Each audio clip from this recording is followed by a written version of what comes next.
Bonsoir et merci de nous ouvrir vos portes pour une rencontre poétique. Un peu de douceur dans un monde brut.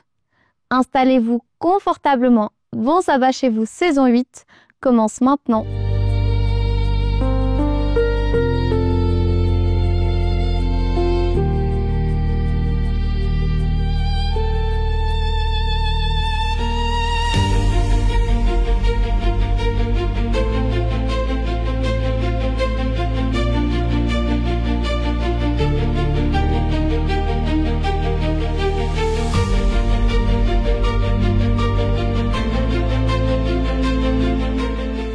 Bienvenue à Bon Sabbat chez vous.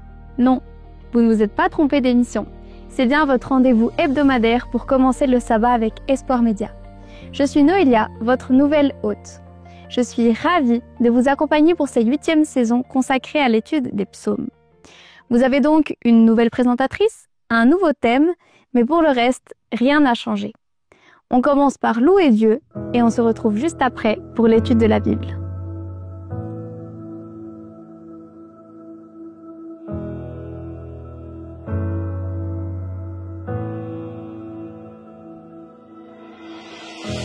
Je ne sais pas de quoi demain sera fait,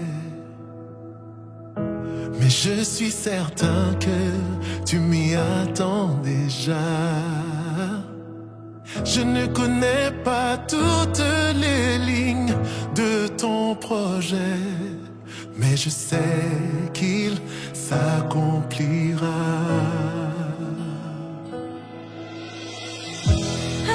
Nouveau matin, c'est nouvelle bonté. À chaque nouveau défi, c'est nouvelle grâce. Tu n'es pas du genre à laisser tomber, et tu ne vas pas commencer avec moi.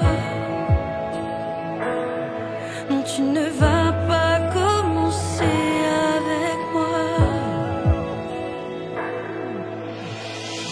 J'ai vu ta main agir bien trop de fois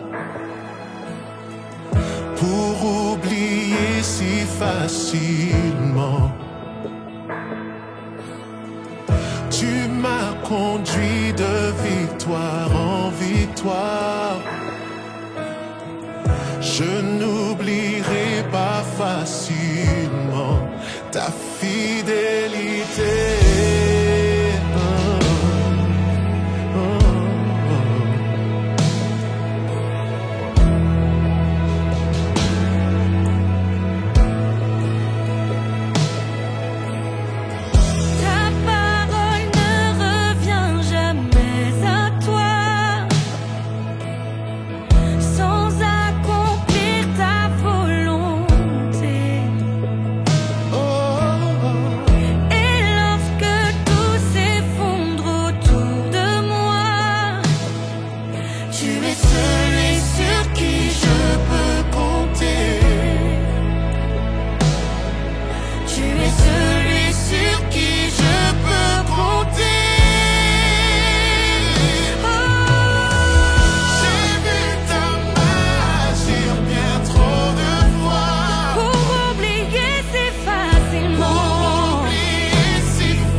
fixerai les yeux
cette rentrée 2025-2026, nous vous proposons d'étudier ensemble le livre le plus poétique de la Bible, les psaumes. Ces textes poétiques religieux de plus de 3000 ans, qui ont nourri la prière du peuple d'Israël, ont encore beaucoup de choses à nous dire aujourd'hui. Ils décrivent toute une palette de sentiments et d'émotions des êtres humains, en y indiquant les clés pour les dominer et ressortir heureux et victorieux. Nous croyons de tout cœur que ces versets vous apporteront tout le réconfort, l'espoir, la joie, la force dont vous aurez besoin au cours de cette nouvelle année qui commence. Et pour lancer cette nouvelle saison, nous avons invité Daniela Gelbrich, spécialiste de l'Ancien Testament et professeure à la Faculté adventiste de théologie à Collonges-sous-Salève. Que Dieu vous bénisse durant l'étude de sa parole.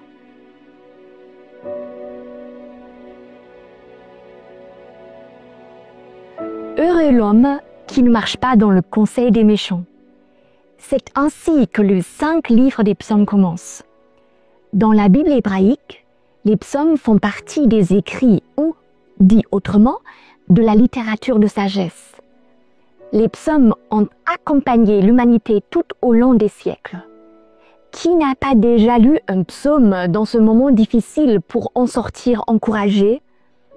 Les psaumes résonnent avec l'expérience humaine. Ils résonnent avec les hauts et les bas de la vie. On y entend le cri de désespoir, comme on y entend le cri de victoire après un combat acharné avec l'absurdité de l'existence. Toute la panoplie des sentiments humains y trouve sa place. Les psaumes sont des prières sincères.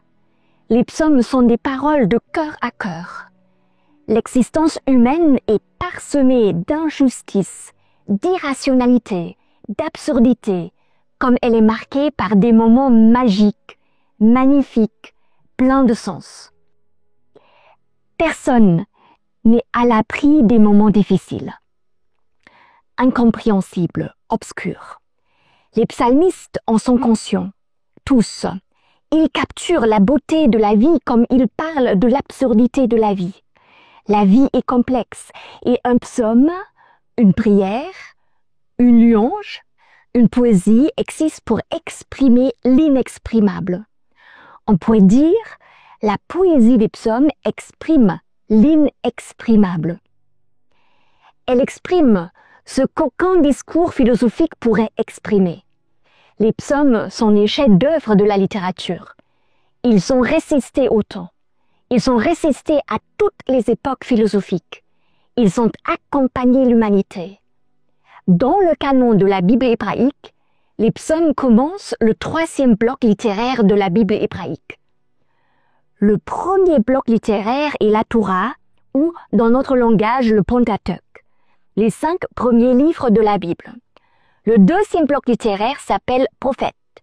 Le 3e bloc littéraire, là où se trouvent les psaumes en pôle position, est intitulé Écrit.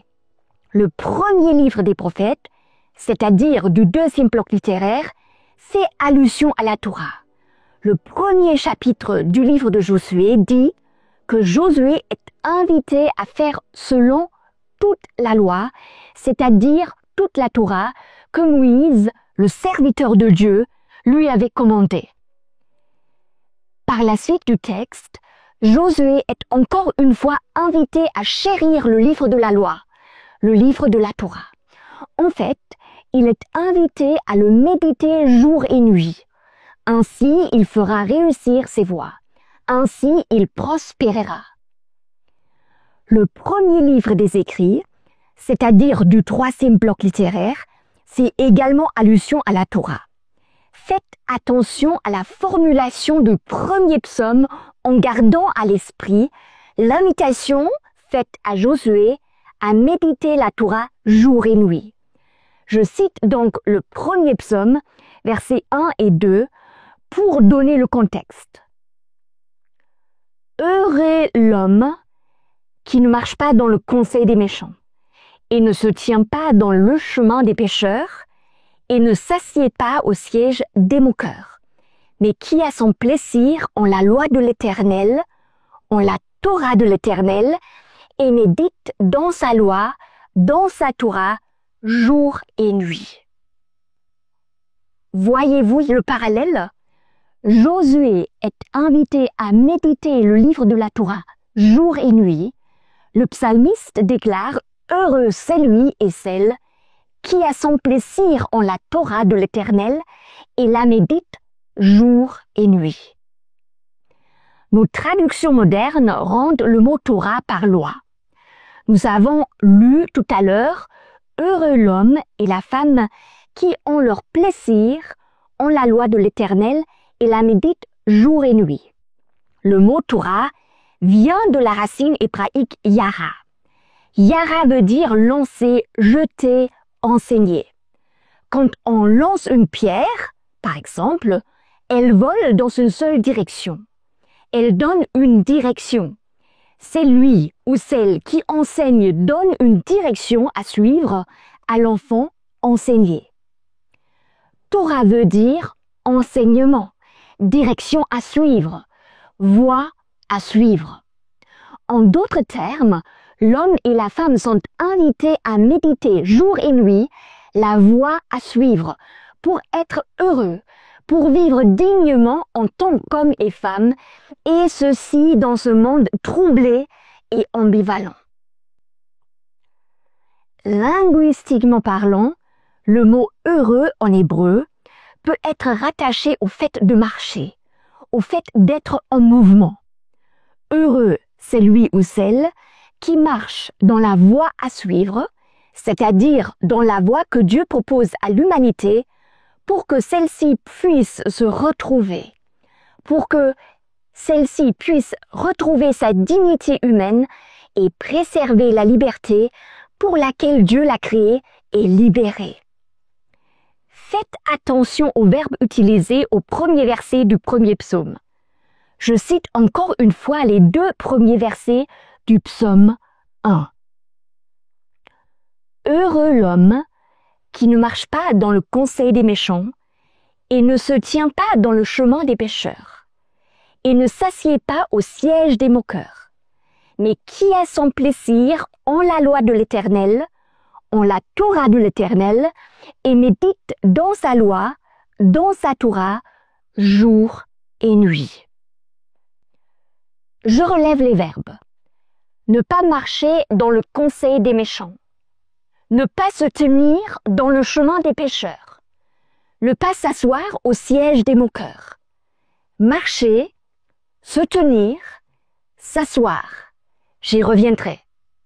Juste une petite parenthèse avant de continuer. Chouraki traduit heureux, ou bien le mot en hébreu, par en marche. Celui est heureux, ou celle est heureuse, qui est en marche, qui avance, qui vit.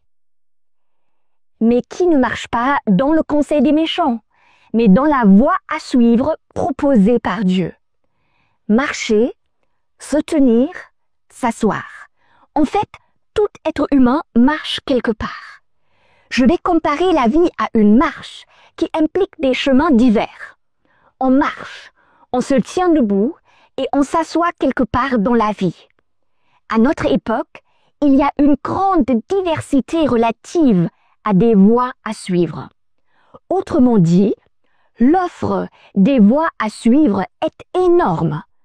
La proposition des chemins que l'on peut emprunter est gigantesque. Dans le monde occidental, dans notre réalité à nous, nous avons l'embarras du choix. Je crois que le premier psaume nous invite à la sagesse divine face à l'existence, face au réel. Il y a une voie à suivre, la Torah, qui dépasse toutes les voies à suivre proposées par l'humanité.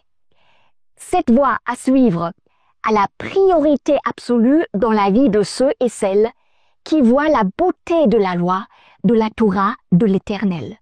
Et tout cela au milieu de mondes troublés, ambivalents, éprisés, où l'on peut trouver sans aucune difficulté le conseil des méchants, le chemin des pécheurs et le siège des moqueurs. En fait, face à la fragilité de la vie, face à l'absurdité de la vie où tout peut s'écrouler en un instant, Celui ou celle qui suit la voie à suivre, et la voie à suivre est la Torah de l'Éternel, la Torah du Créateur, sera comme un arbre planté près des ruisseaux d'eau, qui rend son fruit en sa saison, et dont la feuille ne se flétrit point, et tout ce qu'il ou elle fait prospère. Je viens de citer le 3e verset du 1er psaume.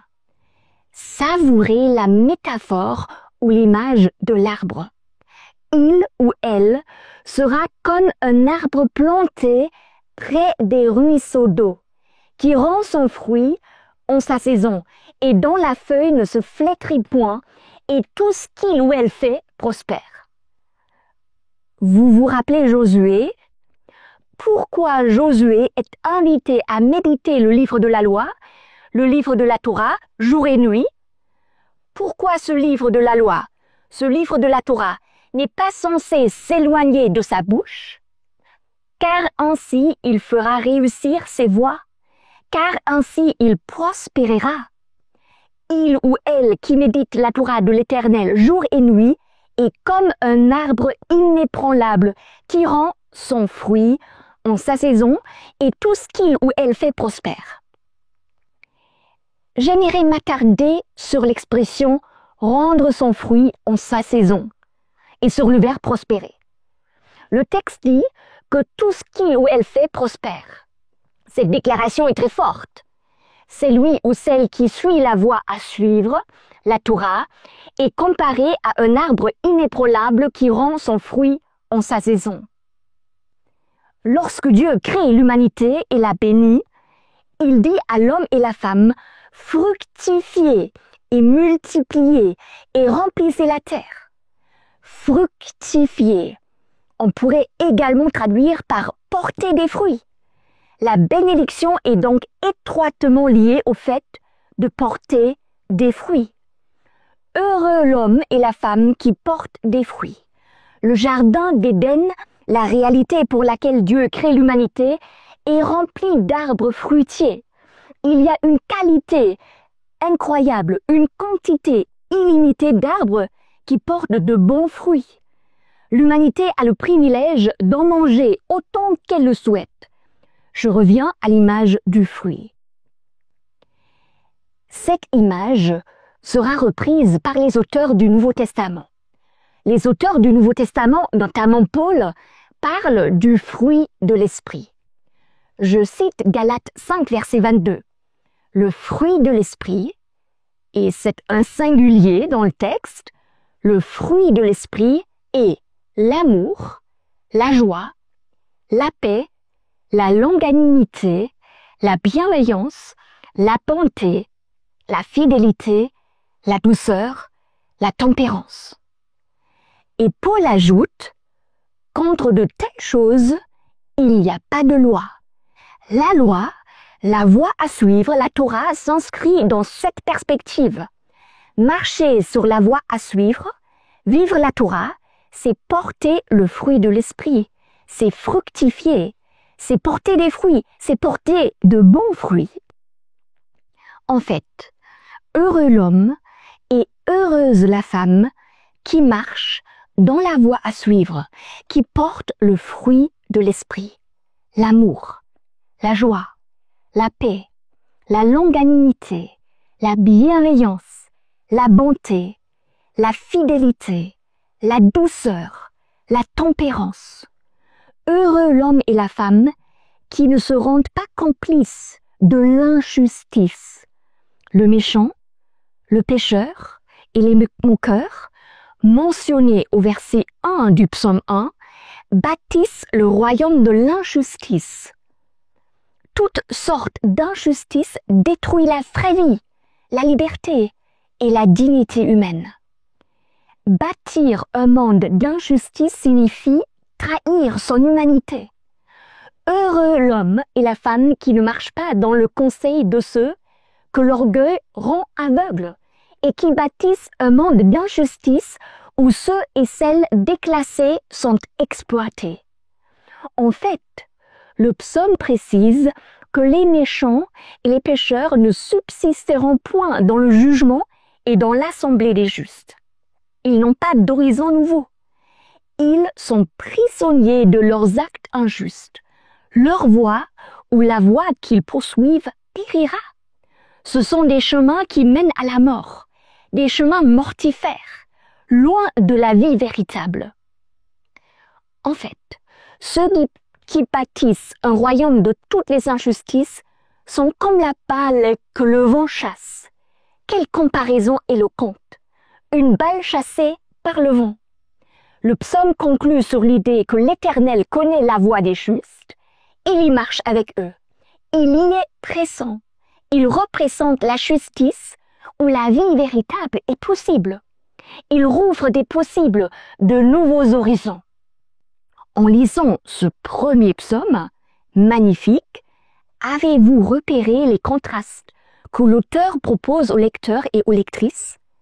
D'un côté, il compare l'être humain qui chemine avec son Créateur à un arbre planté près des ruisseaux d'eau, un arbre qui rend son fruit en sa saison. De l'autre côté, il compare l'être humain qui s'accroche au gain de l'injustice à une balle que le vent chasse. Le psalmiste exprime l'idée existentielle suivante. Déconnecté de son Créateur, l'être humain n'a pas de racines assez profondes. Racines qui pourraient le tenir réellement face aux tempêtes de la vie sans désespérer. La vie nous confronte avec beaucoup de tempêtes. L'irrationalité du mal et l'absurdité de mondes ambivalents nous posent énormément de défis. Tous les jours, sans aucun doute, chacun d'entre nous doit faire face au réel qui nous entoure. Tous les jours. Et dans quelle mesure pouvons-nous prospérer dans la vie? Je reviens au verbe prospérer. Comme annoncé tout à l'heure, le texte dit que tout ce que l'homme et la femme qui ont leur plaisir en la loi et qui la méditent jour et nuit font, prospèrent. Je crois que ce verbe prospérer n'a rien à voir avec les richesses matérielles que l'on pourrait accumuler dans notre vie. Bien sûr que le texte biblique parle des hommes et des femmes profondément attachés à la Torah, des hommes et des femmes qui étaient riches et qui avaient des biens matériels.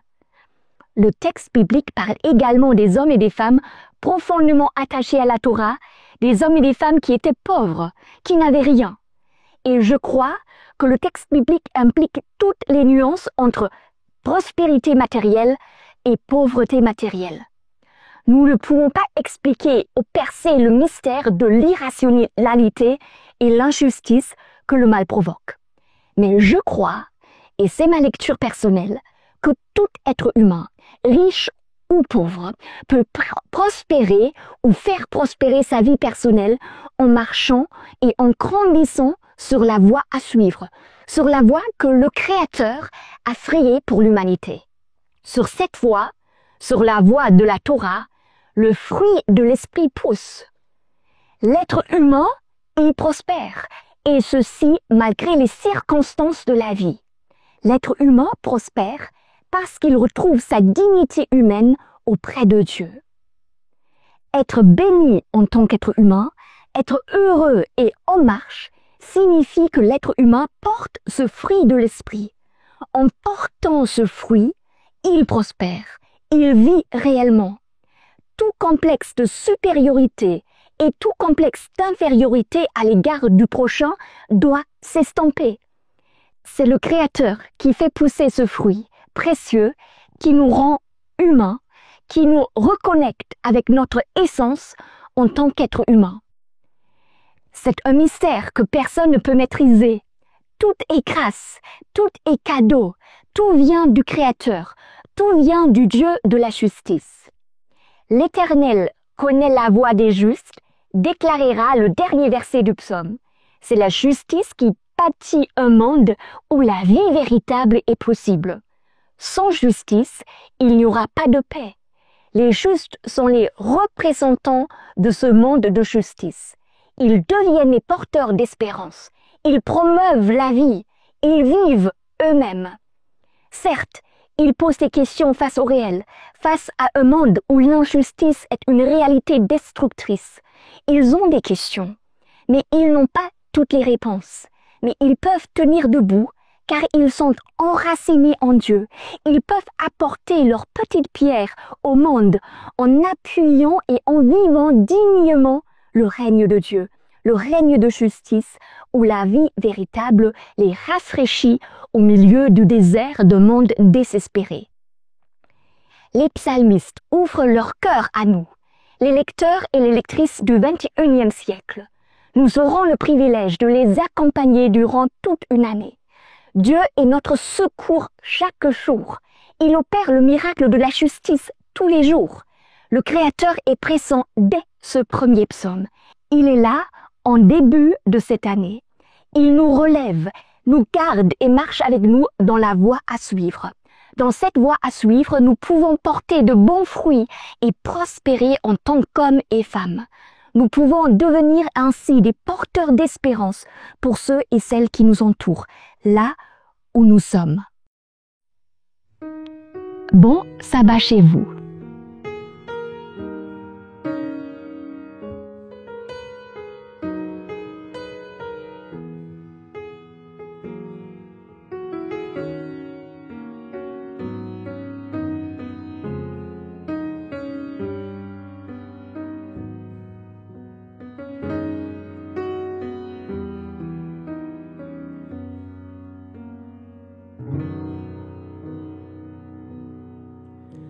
Abrite-moi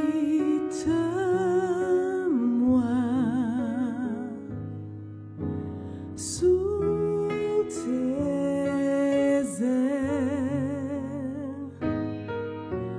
couvre-moi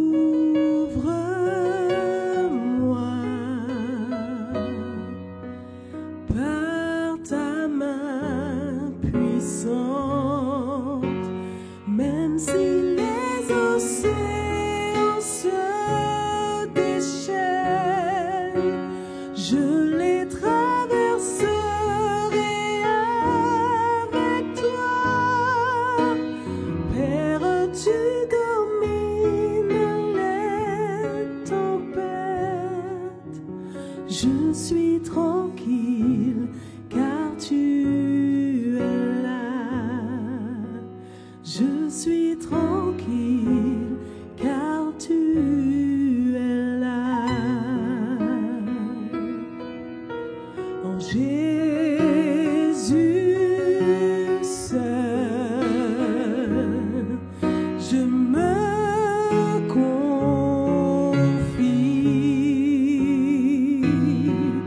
et il me donne force, calme et puissance, même si les océans se déchaînent, je les traverserai avec toi. Père, tu domines les tempêtes. Je suis tranquille car tu es là. Même si les océans se déchaînent, je les traverserai avec toi. Père, tu domines les tempêtes. Je suis tranquille car tu es là.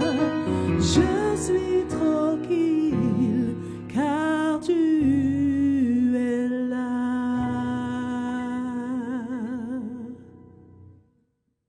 Je vous invite à la prière. Seigneur, merci de nous proposer de devenir un arbre inébranlable qui porte des fruits en sa saison. Merci pour ces belles images de ce psaume premier qui ouvre les psaumes. Merci parce que c'est toi qui opères ce miracle en nous de nous fructifier, de nous rendre fructueux, de nous remplir de ton esprit pour porter ce fruit de l'esprit. Merci d'être notre Dieu, notre compagnon de route à travers la vie pour affronter tous les défis existentiels que la vie nous présente. Tu es avec nous et c'est notre grand privilège. Au nom de Jésus-Christ, Amen. Quoi de mieux pour commencer cette nouvelle saison que de découvrir la clé du bonheur? Qu'en ce jour de sabbat, Dieu se révèle à vous et que la partie de sa loi qui peut-être vous questionne encore puisse prendre un nouveau sens afin qu'elle devienne un délice pour vous. Car tout ce que Dieu conseille est pour notre bien. Un grand merci à Daniela Gelbrich qui a déjà donné un bel aperçu des trésors que recèlent les psaumes. Elle nous fera l'honneur de sa présence à nouveau dans les prochaines semaines. Mais vendredi soir prochain, c'est Rivan Dos Santos, professeur à la faculté adventiste de théologie en France, qui nous présentera un nouveau psaume. Si vous êtes actuellement découragé, soyez présent pour découvrir comment votre désespoir peut devenir votre plus grande force. Invitez tous vos amis, ce sera un message d'utilité publique. D'ici là, je vous souhaite une bonne soirée et un bon sabbat chez vous.